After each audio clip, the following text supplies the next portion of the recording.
Assalamualaikum warahmatullahi wabarakatuh. Pertama-tama kami mohon maaf atas keterlambatan untuk hadir di sini.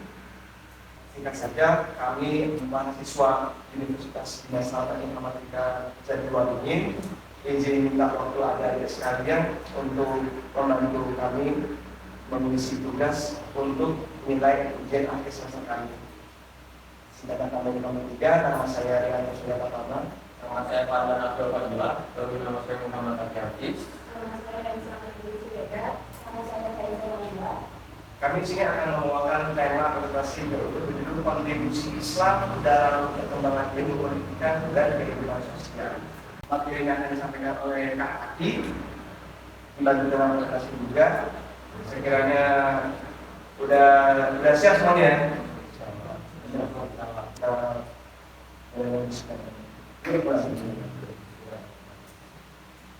Assalamualaikum warahmatullahi wabarakatuh.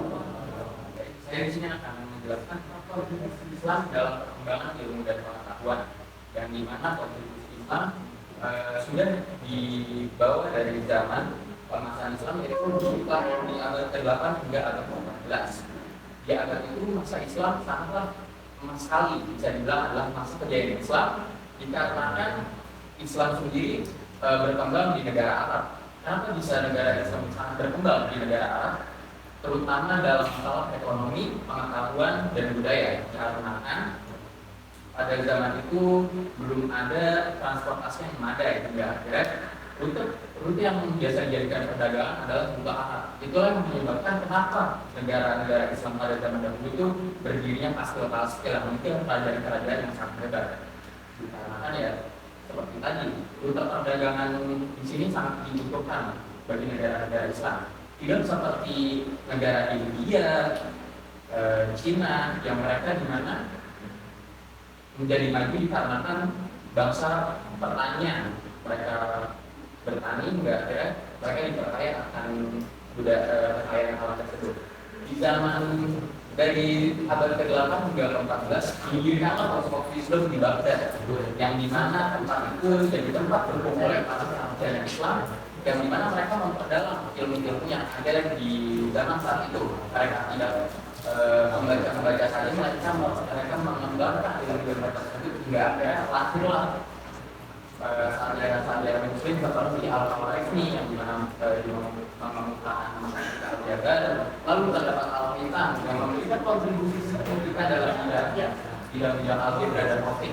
Lalu kita juga dapat mengenal Ibnu Sina, yang dimana ilmuwan Islam yang membuat terobosan dalam ilmu kedokteran, dan masih banyak lagi ilmuwan Islam yang tersebar di dunia. Lalu selanjutnya ada nilai-nilai positif Islam dalam kehidupan sosial. Bisa kita ketahui sendiri bahwa agama Islam adalah agama yang cinta kedamaian dan kemakmuran. Karena itu pula moral dan etika di sini sangat ditekankan. Moral kita sebagai seorang Muslim sangat dilihat dari cara pandang orang lain terhadap kita. Karena itu untuk moral dan etika di sini sangat ditekankan. Dikarenakan begitulah cara orang memandang diri kita. Kenapa moral dan etika dibutuhkan dalam kemajuan ilmu teknologi? Kemajuan ilmu teknologi harus disertai moral dan etika, dikarenakan apabila kemajuan teknologi tidak didasarkan dengan moral dan etika, maka akan terjadi penyimpangan teknologi. Dan kita bisa ketahui sendiri, di zaman teknologi yang serba mudah ini, kejahatan juga mudah sekali untuk dilakukan. Hal-hal yang mudorot, yang mudorotnya itu banyak sekali apabila kita tidak memiliki moral dan etika. Semua teknologi yang berada di dunia ini akan menjadi sia-sia juga. Dan kemurahan hati dan kejujuran itu sangat penting. Nilai-nilai ini sangat ditekankan dalam Islam dan memiliki pengaruh besar dalam perilaku sosial masyarakat. Seperti yang saya katakan tadi, bahwa seorang muslim itu dilihat dari sikap, adat, dan etikanya terhadap sesama manusia, terutama adat terhadap yang lebih tua, orang tua, dan bahkan orang asing sekalipun kita harus menjaga adat kita. Dan toleransi dan kebinekaan. Di sini pula Islam akan memegang prinsipnya yang dimana kita harus toleransi terhadap sesama manusia, tidak peduli ras ataupun agama. Kita harus toleransi apabila dia memiliki prinsipnya sendiri, kita toleransi, dan kita juga tetap ingat bahwa kita hidup di negara kebinekaan yang dimana negara kita adalah negara demokrasi. Kita harus mengikuti aturan yang ada di negara ini. Selanjutnya adalah peran Islam dalam kehidupan sosial dan ilmu pengetahuan. Syariat dan etika dalam ilmu pengembangan dan ilmu pengetahuan teknologi tidak hanya mengatur pada aspek ibadah, tapi juga memberikan panduan etis dalam pemanfaatan ilmu pengetahuan dan teknologi. Hal ini penting dikarenakan untuk memastikan bahwa kemajuan teknologi tidak bertentangan dengan nilai-nilai moral yang ada dan etika yang diajarkan oleh Islam. Syariah sendiri menekankan pentingnya menjaga keseimbangan antara kemajuan material dan spiritual, serta memastikan bahwa teknologi digunakan untuk kemaslahatan umat manusia, digunakan untuk kepentingan manusia, bukan untuk kepentingan diri sendiri. Lalu pengaruh budaya Islam sebagai sebuah kebudayaan telah memberikan kontribusi yang signifikan terhadap perkembangan ilmu pengetahuan dan juga teknologi. Dari masa zaman keemasan Islam, para ilmuwan dan peneliti muslim telah memberikan dasar bagi banyak penemuan dan inovasi yang kita nikmati saat ini. Budaya Islam juga mendorong pencarian ilmu dan inovasi sebagai bagian dari ibadah dan upaya untuk meningkatkan kualitas hidup. Untuk mengaitkan materi ini dengan ajaran Nabi Muhammad SAW,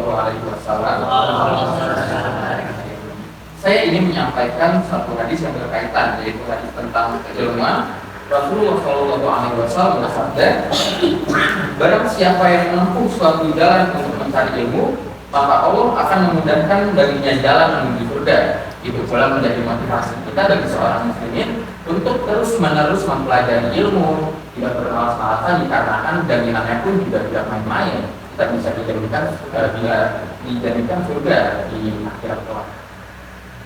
Hadis ini pula mengingatkan kita bahwa dalam Islam pencarian ilmu pengetahuan adalah suatu amalan yang mulia dan dianjurkan, termasuk dalam bidang teknologi. Ini juga menegaskan bahwa Islam menghargai dan mendorong kemajuan ilmu teknologi yang ada di dunia ini, selama hal tersebut dilakukan dengan etika yang baik dan bertujuan untuk umat manusia. Demikian presentasi dari saya. Semoga presentasi singkat ini dapat memberikan manfaat dan inspirasi bagi kita semua dalam mengintegrasikan nilai-nilai Islam dalam setiap aspek kehidupan, termasuk dalam ilmu pengetahuan dan teknologi ke depannya. Yang dari saya, kurang lebihnya mohon maaf. Assalamualaikum warahmatullahi wabarakatuh. Bagi yang ingin bertanya silakan namanya. Lalu sebutkan nama dan tanya. Jadi untuk kalian yang mau nanya, gak usah ragu, gak usah malu, langsung berdiri aja, sebutkan nama, tanya.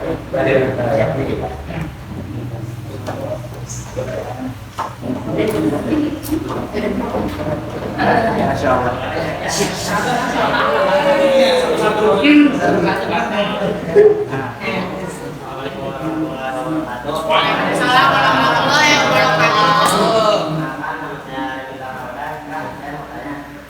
Kan ketika kita bilang berkembangnya ilmu di tanah Baghdad, pengen tahu, oh bisa sih di Baghdad itu ilmunya bisa berkembang pesat dengan cepat. Baik, ini menjawab pertanyaan. Jadi kenapa bisa di Baghdad itu ilmunya bisa berkembang lebih cepat dibandingkan dengan gala-gala yang lain seperti Metro dan yang lainnya? Ya karena di Baghdad sendiri itu didirikan pusat fasilitas para sarjana yang dimana itu dikhususkan untuk memperdalam ilmu-ilmu yang ada pada saat itu yang dinamakan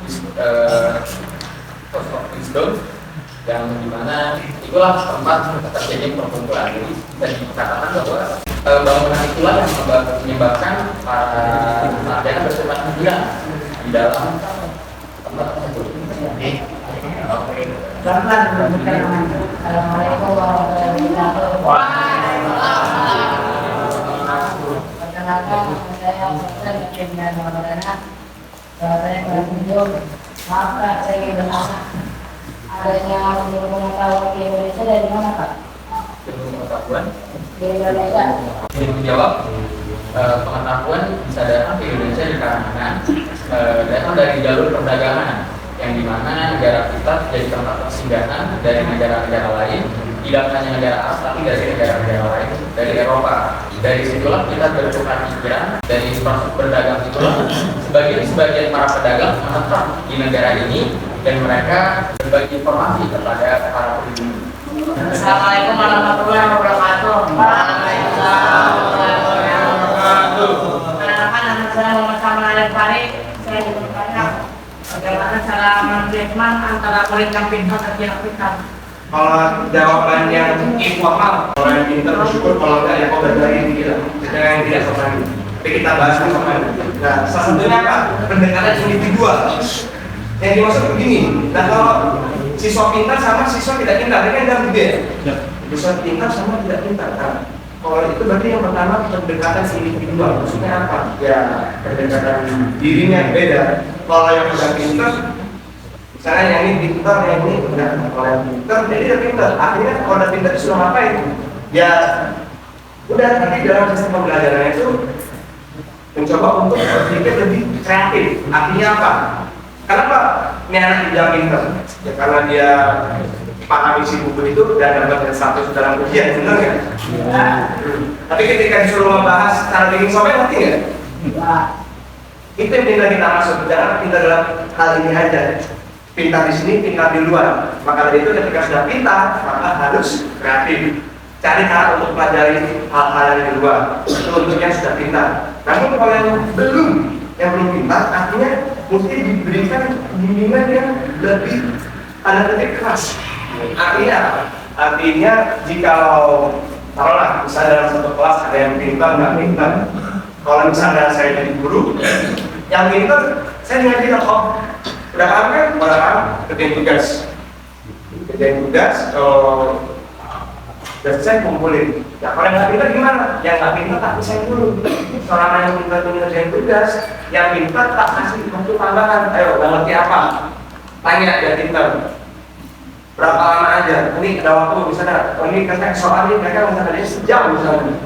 Yang ini nanti bakal saya tanya sejam. Nggak bisanya di mana? Nggak bisanya. Terus kan nanti kalau misalnya dia nggak pintarnya sampai seminggu gimana? Jadi tanggung jawabnya guru lah, guru ada komplain, maaf ya Pak ya, bukan maksud diri, tapi pas ada guru begitu, tidak boleh ada kata ngeluh. Jadi guru, tanggung jawab jadi guru. Maaf ya, anaknya kalau pintar, ya itu urusan gurunya, harus lebih semangat lagi gurunya. Nah, lalu untuk yang nomor 2 itu diferensiasi. Nah, maksudnya begini, karena pintar sama nggak pintar. Kalau anaknya jadi pintar gimana? Bantulah yang nggak pintar. Dia nggak ngerti, yang kita ajarin. Jadi guru pun juga terbantu bebannya. Yang nggak pintar 10, gurunya 1, ya capek juga. Tapi kalau yang kita tanya, yang kita ajarin itu juga sama-sama dapat paham, sama-sama baik. Nah, kalau untuk yang misalnya kurang pintar, metode pembelajarannya lebih divariasikan. Makanya dulu tuh ada istilah begini, 3 poin: penulis, pembaca, pendengar. Tapi karena coba pahami baik-baik. Kira-kira aku ini lebih paham kalau belajar seperti apa? Baca buku, dibacain orang, atau yang ketik sendiri di internet atau kalian satu perpustakaan di aja sendiri. Tapi seingat saya tuh 2, mendengar dan membaca. Jadi saya ulangi, paham itu bisa dari baca buku, baca internet, atau dibaca sama kita contohnya. Nah, seperti itu contohnya. Nah, lalu ketika itu lingkungan belajarnya itu yang mendukung. Bedanya anak pintar sama anak yang kurang. Nah, kalau yang udah pintar, terus apa tugasnya cuma ngajarin anak pintar? Enggak dong. Yang pintar berhak untuk kompetisi. Ada olimpiade, ada kelas renang. Terbukti dia manusia berhak mendapatkan federasi.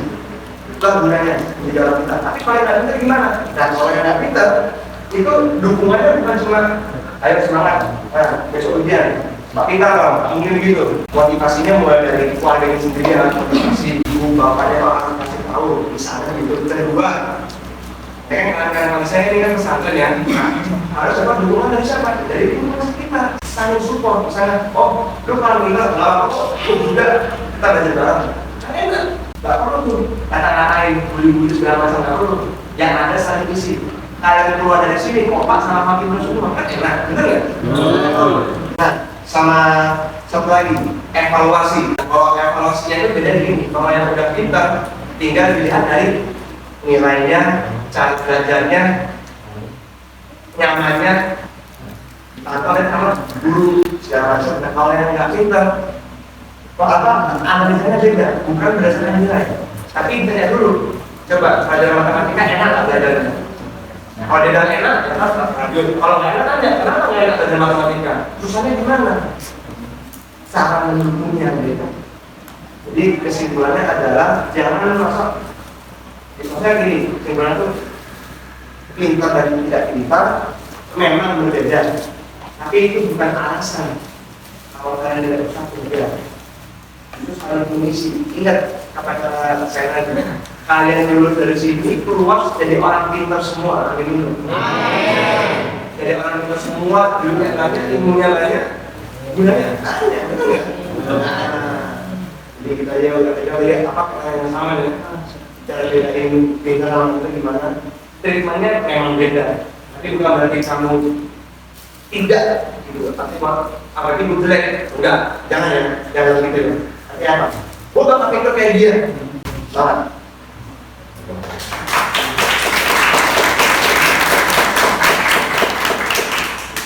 Baik semuanya, kami rasa cukup sampai di sini. Kami sangat berterima kasih kepada adik-adik semua telah meluangkan waktunya untuk kami. Semoga apa yang kami sampaikan di sini, semoga akan adik-adik pahami di sini bermanfaat bagi kita semua ke depannya. Untuk kita semuanya. Dan untuk apa lagi ya, pokoknya doanya semoga panjang umur selalu lah, panjang di sini ya, amin ya.